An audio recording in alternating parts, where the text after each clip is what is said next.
Hey friends, hi, how are you? I'm August, and this is the start of another weekly reading vlog. If you're coming back, thanks so much for being here. If you're new, welcome, welcome, welcome, welcome. I'm so happy to have you here.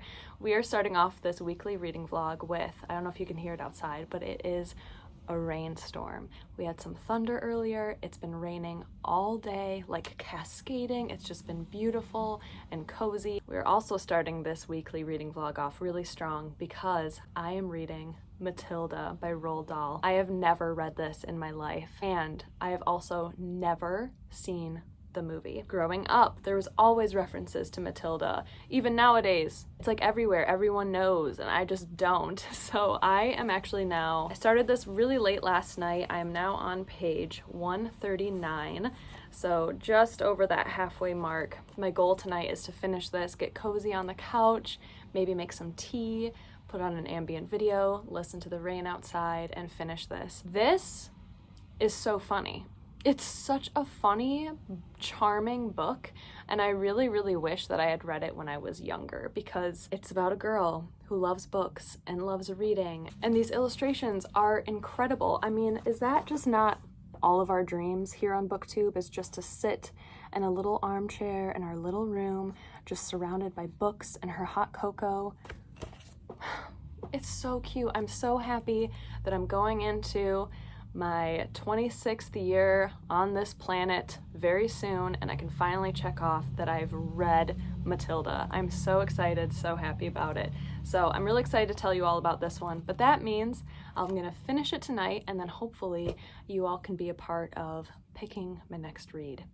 I don't know what it is yet, because if you haven't seen the video that came out right before this, my finding cheap and used books, where I take you all on a little field trip of where I personally love to find cheap, very inexpensive, sometimes free, used books that fly really under the radar that I have never heard of.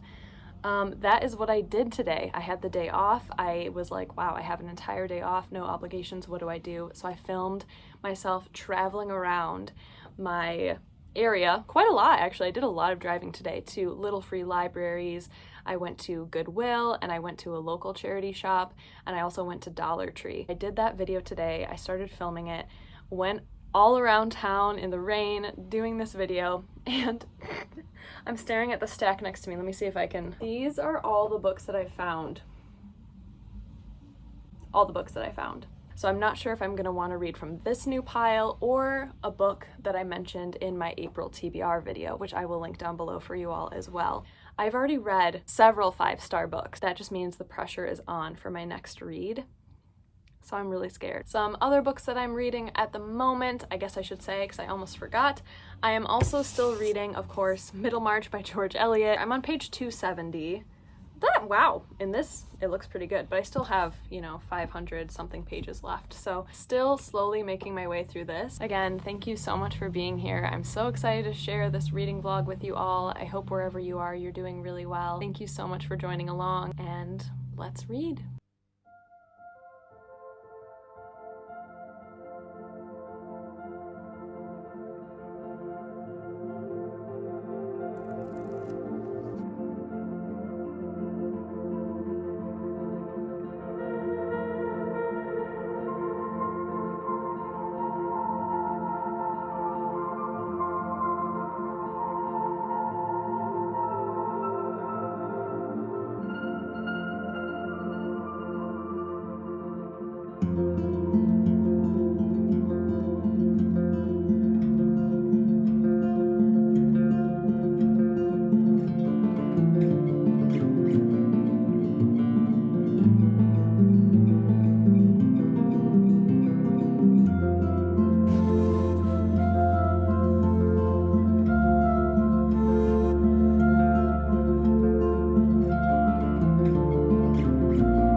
Just finished reading Matilda. This was such a delight. It was very charming. It was really cute. Yeah, I really enjoyed it. I ended up not giving it a rating on Goodreads. I have a really hard time giving ratings to children's literature. I don't feel like I have words to critique it, and if I don't have words to critique it, then I don't feel like it's fair for me to like give a rating.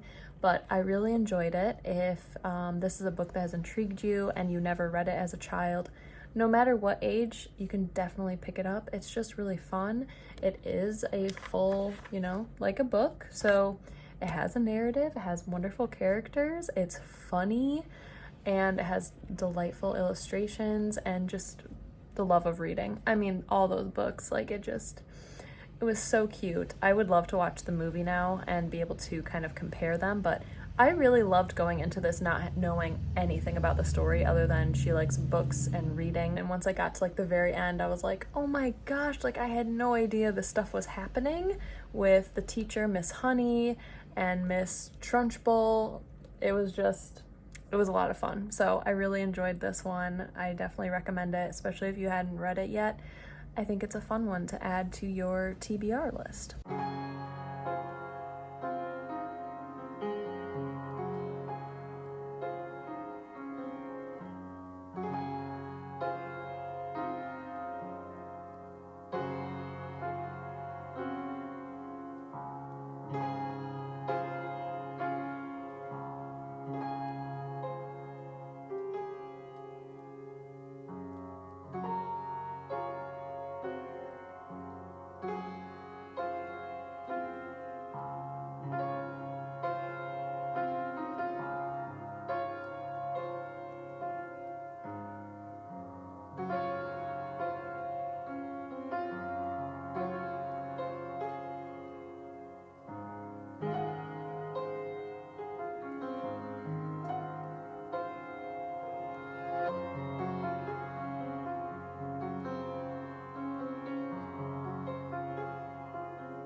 Okay, friends, so yesterday I trimmed my own bangs, and that, I hope I did an okay job.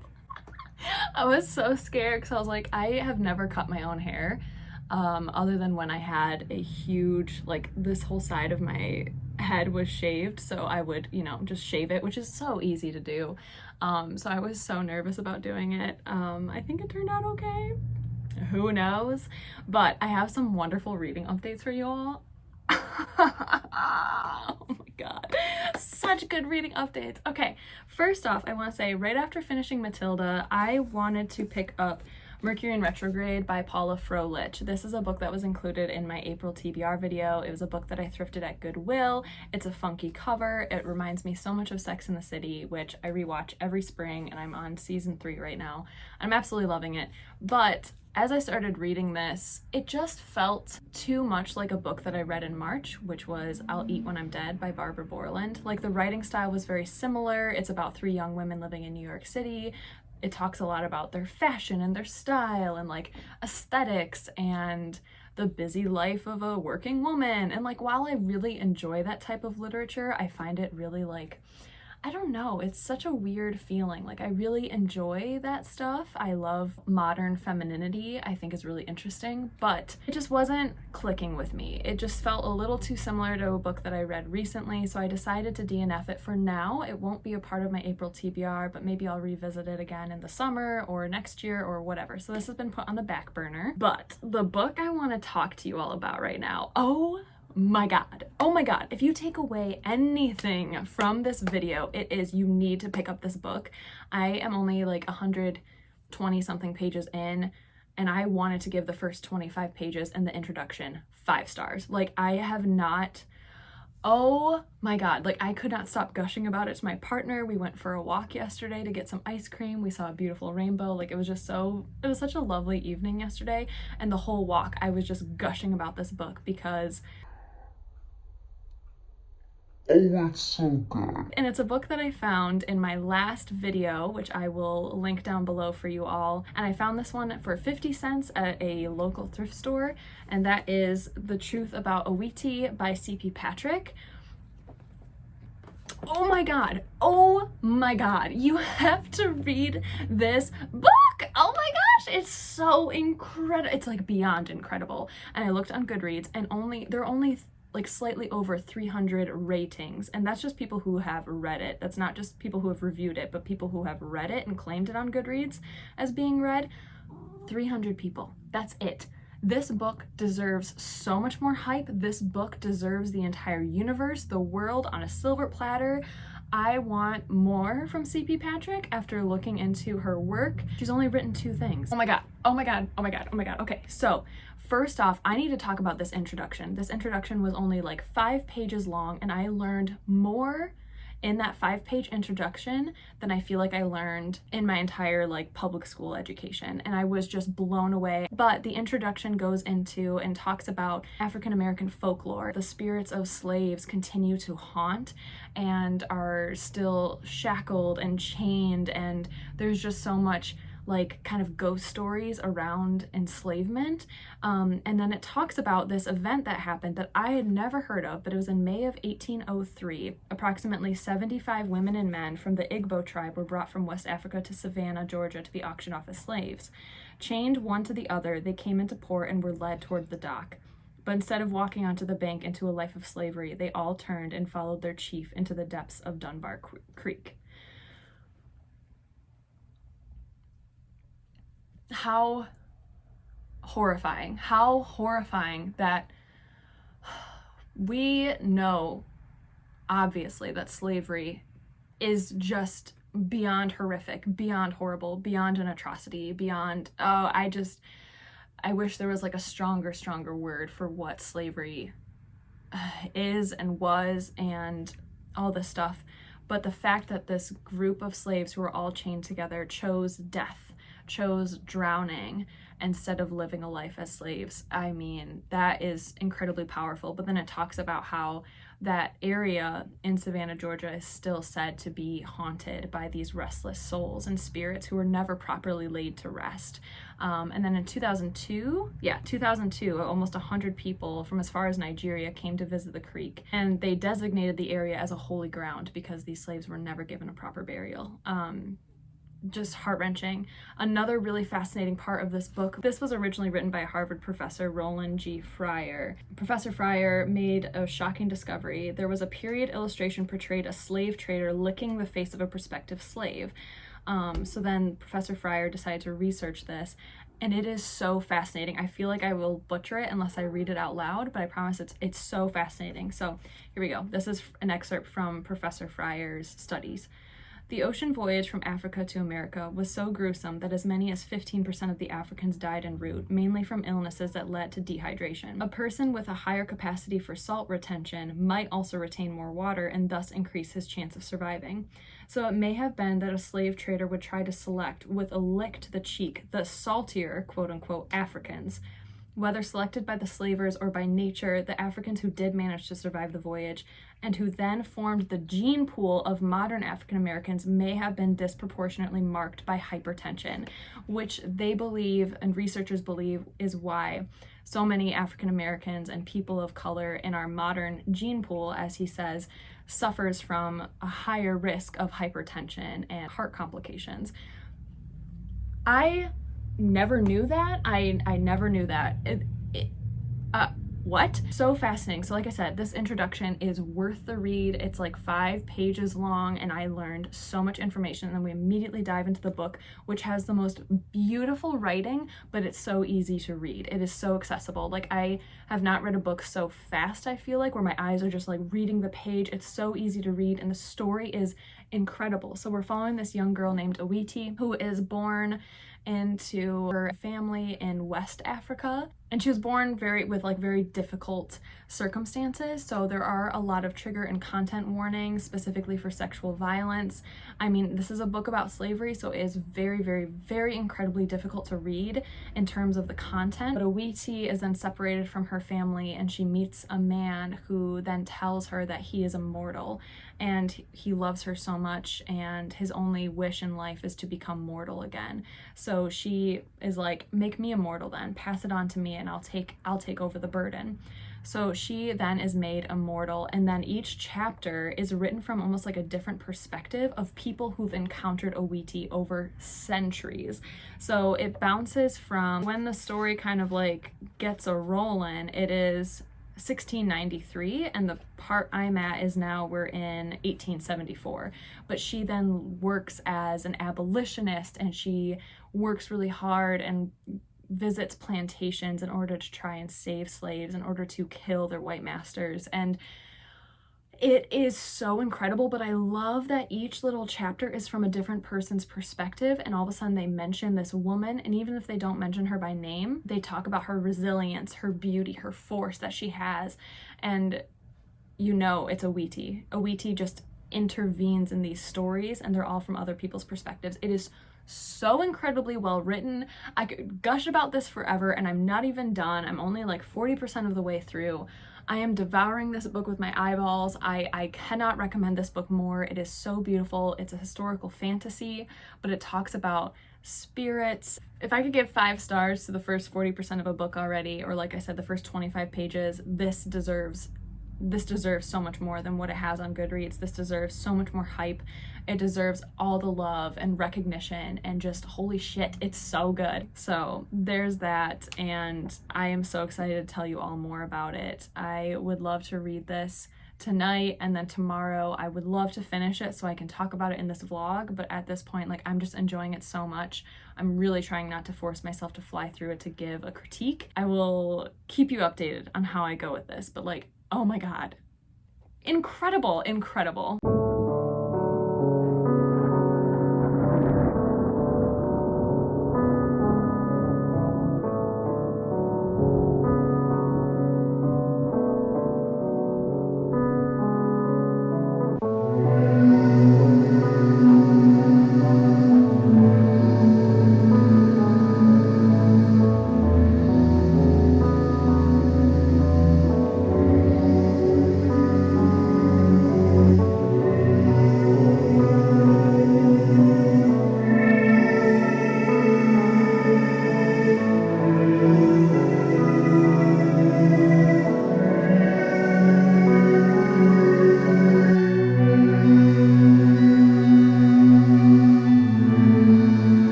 Sunny Tuesday, and I have some delicious reading updates to conclude this vlog. First off, I was able to finish The Truth About Awiti by C.P. Patrick. Oh my god, I know I just gushed about this book, but I need to gush a little bit more because I finished it this morning. I'll be thinking about this book for a very, very long time. It is just so informative. I didn't even realize it until the kind of conclusion and the author's note that C.P. Patrick actually based a lot of events and historical characters on real people and real events that happened in history. I want more from C.P. Patrick. I want billions more. Oh my gosh, absolutely incredible. The whole premise of this book was so fascinating because it is based on storms when they originate. Typically they're originating off of the coast of like West Africa. The storms then travel over the Atlantic Ocean, and then they hit the south of the US. And this translates into this folklore, this ghost storytelling, this fantastical, amazing element that these are souls of slaves. These are souls of slaves who are so angry that they're taken from their homes in Africa, boarded onto the transatlantic slave trade. They then landed in usually southern America, US, which is where the most southern racist Confederate states were. So this whole story that these are souls of slaves coming to get their redemption through hurricanes, through storms, was just so incredible. If you think about the origin of storms and their passage and where they end up, it's incredible. So then to have this historical fantasy elements and to have each chapter based on a different year in a different place around the world, talking about racial discriminations and slavery, and fantastic. 5 trillion gold stars. Oh my god. I really do wish C.P. Patrick had more pieces that I could read, but I hope one day I can get my hands on her collection of, I believe they're short stories or essays sometime in the future, because damn, she is an amazing author, an amazing storyteller, so incredibly smart. The way that we were able to get into so many different characters, I mean, I can't even name each one. Like, every single chapter in here is from a different character's point of view, and some of them were black, some of them were white, and like, you just felt like you were in their brains. Even the writing style would change per chapter based on who the narrator was. Just impeccable, amazing. I will gush about this forever. This might just be like one of my top favorites of 2021. Incredible. I'm so happy and lucky that I found it. So I finished that this morning. I'm going to be thinking about it a lot, I believe. Wow, friends. Wow. From there, though, I wasn't quite sure what kind of mood I was in, so I took a peek at my shelves. I realized that most of the books that I've read so far this month in April have been itty-bitty short books. I saw my stack, and it's like, I've read like 5 books already, but like the stack is only yay tall because they're all really thin books. And I do typically, when I find like my favorite books of a year or of a month, they do typically end up being shorter books. What are you doing, you little ham? You are precious. Look at those blue eyes. Blue eyes are just glaring at me. Oh, you're so cute. So I was like, okay, I want to pick up a bigger book, but I am still like a third of the way through Middlemarch. But I was like, oh, but I don't want to pick up another big book. I can barely get through Middlemarch right now. Like, I'm not prioritizing Middlemarch, but I'm still enjoying it. It might take me all year to read this book, I swear. But I was like, I want to pick up a bigger book, but something a little different. So I picked up this book called The Sculptor by McCloud. I love this. So I first have to say I found this at Dollar Tree, so it was $1. This is a hunk of a book. I don't know if you all like textures of books, but this is like thick in this rich blue color. And then on the back we also have an illustration. Like, I just find it so stunning. It's really thick. It is this gorgeous graphic novel that follows a young man who just turned 26, which is so funny because I'm turning 26 this week. Oh my god. I'm turning 26 this week on Friday. So my next vlog will be a birthday vlog. If you all want to come along and see what I do on my birthday, I'd love to have you. But I just thought it was really cool, like how serendipitous. I decided this wasn't even on my April TBR, but I was like, I'm feeling it. And then it opens up and it's his 26th birthday. So I just thought that was a fun coinkydink. But yeah, so he is a 26-year-old sculptor. He's an artist, and he recently was fired from a job. He had a really bad falling out with I believe he was like a curator. So he's not able to make art right now.